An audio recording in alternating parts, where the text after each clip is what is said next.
ビニール袋内の空気が抜けて真空状態にすることで酸化のスピードがね遅くなると思うんですよね。ちょっとね皮目を重点的に炙ると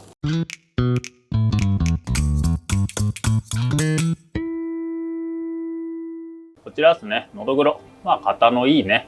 脂の乗っていそうなのどぐろが入りましたので、今日はのどぐろのね熟成方法を紹介しながら料理をしていこうかと思います。熟成させる際はまずねヒレを切り落としてから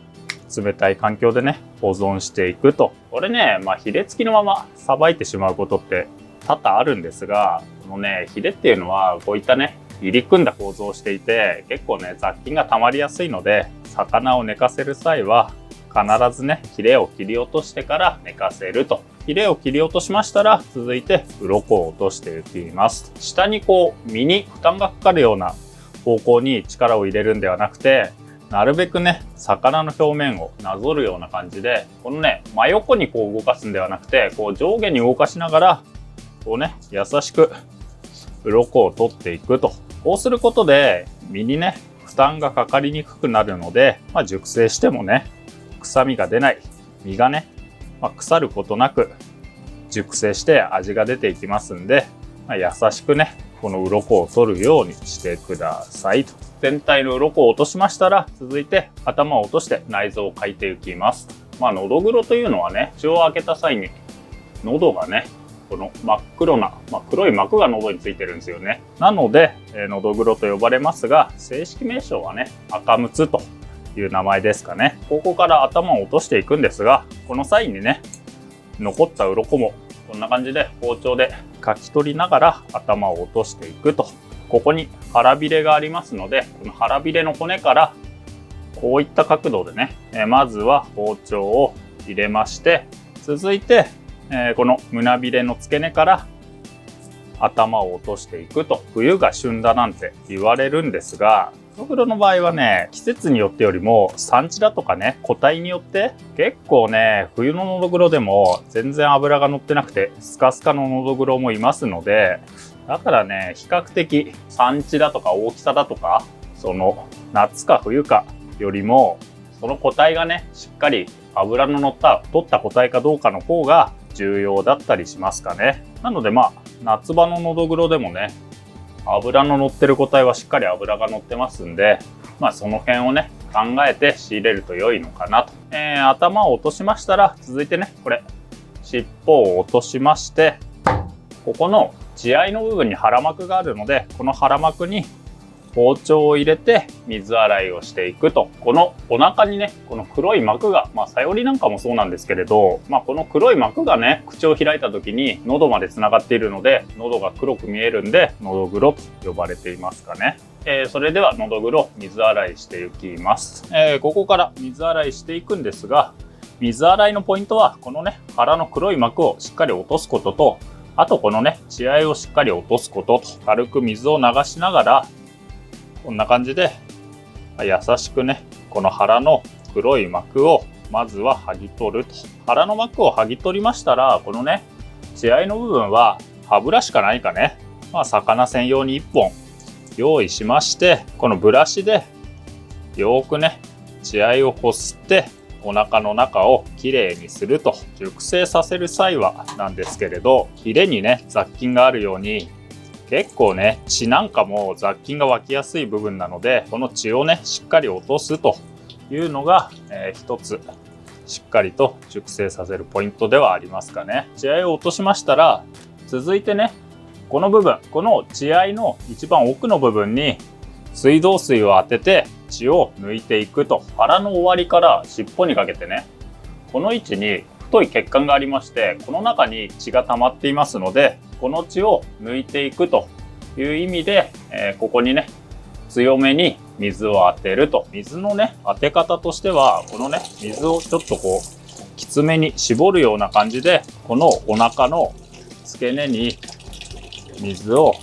押し当てると。尻尾側から血がねこう滲んできますので、この血の滲みがねなくなるまでここにねしっかり水を当てると。内臓だとかねこの腹膜、血合いなどを洗いましたら、ここから、氷水につけて寝かしていくと。寝かせる際はね、リードペーパーを用意しまして、リードペーパーをね、1枚、このお腹にしっかりと当てると。続きまして、ペーパーを使って、のどぐろの身全体をくるむと。こちらね、渡りのガリがただいま幕開けで販売中ですんで、僕の好みがよく現れているガリですんで、よかったらご購入くださいませ。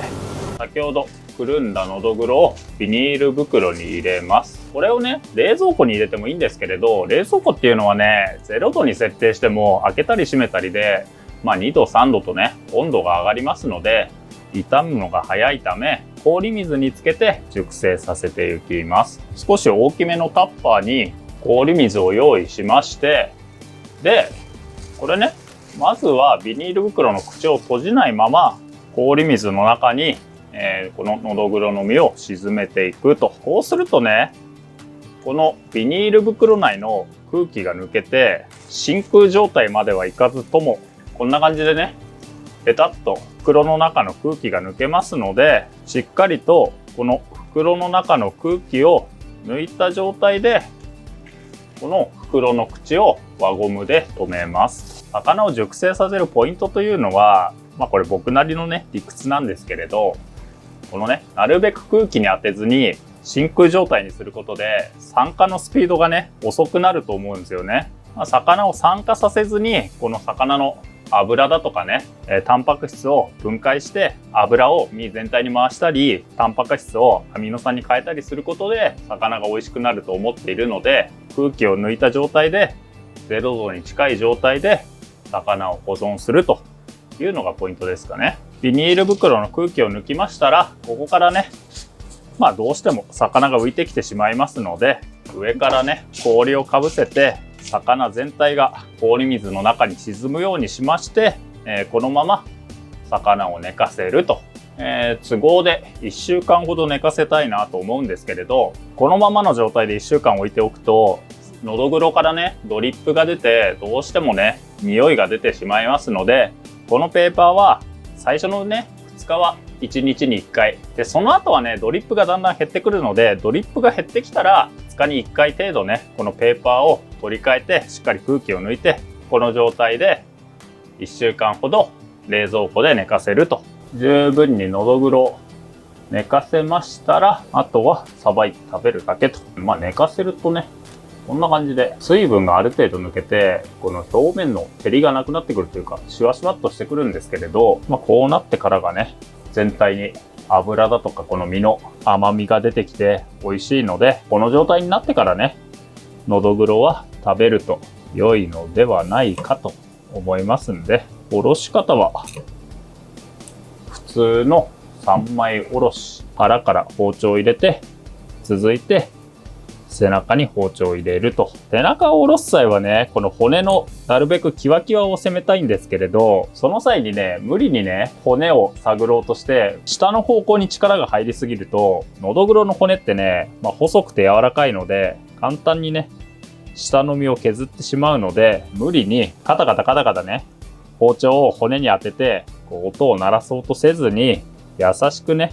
骨の位置を探るような感じで、骨の上をなぞるイメージですよね。そういったイメージでさばくと、比較的綺麗にさばけるのかなと。しっかりね、切り進めたら、最後ね、繋がってるあばら骨を外せば、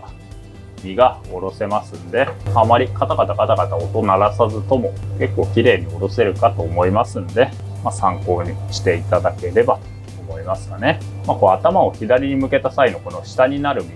この下身は誰でもおろせるかと思うんですが、上身をおろすのが比較的難しいですよね。3枚おろしの場合は通常ね、背中から包丁を入れて、最後ね、お腹から包丁を入れてっていう形が一般的なんですが、のどぐろの場合はね、ここにこの背びれの骨が入っていまして、ここにこの中骨が入っているんですけれど、このね、背びれと中骨の間がね、意外と広いんですよね。この間の部分、ここをね、結構ね、残しやすいんですよね。先にこの背びれのギリギリをね、結構角度をつけて切り込みまして、こんな感じで背びれだけ外れるんですよ。この背びれだけ先に外してから裏おろしの要領で中骨を外していくと、そうするとほとんどね身を残すことなくさばけるかと思うので、こんな方法もありますよと。ここが背びれの骨を先に外しまして、で残った中骨はね、こんな感じでこう浮いてくるので、これをあとは包丁を使って外すと。お腹側に包丁を入れて身のつながった部分を切り離せば3枚におろせますので、上身も比較的綺麗にさばけるかなと。あばら骨をすき取りまして、中骨を抜いてと切って食べるだけなんですが、僕のねおすすめはなんといっても炙りね。のどぐろはね刺身で食べる方もいらっしゃるかとは思うんですが、やっぱりね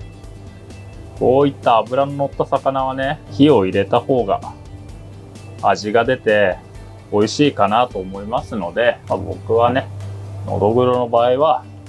ほぼほぼ炙りで食べることが多いですかね。結構皮目に味があるので皮付きのまま食べた方が美味しいかと思いますので、炙ると当然ね皮目が縮んでこう身が反り返ってきますので、こういった形で皮目に包丁を入れておくと、家庭でね手軽にやるならこういうねバーナーなんかで炙ってもいいのかなと思いますので、こんな感じでちょっとね皮目を重点的に炙ると良いのかなと。こんな感じでちょっと火を加えると身のね表面に脂が浮いてくるぐらい脂が乗っていますんで、こういうのどぐろはね美味しいですよね。炙るときはね片面だけ炙る方もいますし、僕はね比較的しっかりめに火が入っていた方が好きなので、裏面もさっと炙ってしまうんですが、お好みの加減に火を入れてお召し上がりください。こういった形で盛り付けて食べると。でね、盛り付けのねコツはね、奥を高く手前を低くというのが、鉄則というかね綺麗に見えるポイントですんで、つまなんか使う場合はねつまを使って奥に高さを出しまして、手前はね高さを出さずに身を盛り付けると、見栄えの良い刺身になるかなと思いますんで、器に残った脂がのどぐろのね持ち味といいますか、どれだけ脂が乗っているかわかるかと思いますんで、わさびと醤油で食べても塩とわさびでも塩とすだちでも何でも美味しいと思うんですけれど、基本的にねわさびっていうのはそのね食材の脂が強いと効きにくいっていうね、油と一緒に食べると辛さを感じないっていう特徴がありますので、のどぐろなんかの油の強い食材を食べるときは多少多めにねわさびを添えると良いのかなと。寿司なんかを握る際にも言えてね、トロだとか油の強い食材の時は多少ねわさびを多めに入れるっていうね。どうしてもね寿司屋さんって1日にね何十貫何百貫と寿司を握るので、なんかね動きが癖になっていて同じ量のわさびをね取ってしまうなんて方もいると思うんですが、食材のねその特徴によってわさびの量だとか、シャリの大きさだとかね、その辺も調整するといいのかなと思いますので、何かのね参考になりましたらと。本日はのどぐろの熟成の方法とね、おろす際のねちょっとしたコツなんかも紹介したりしましたので、何か参考になりましたら、ということで以上でございます。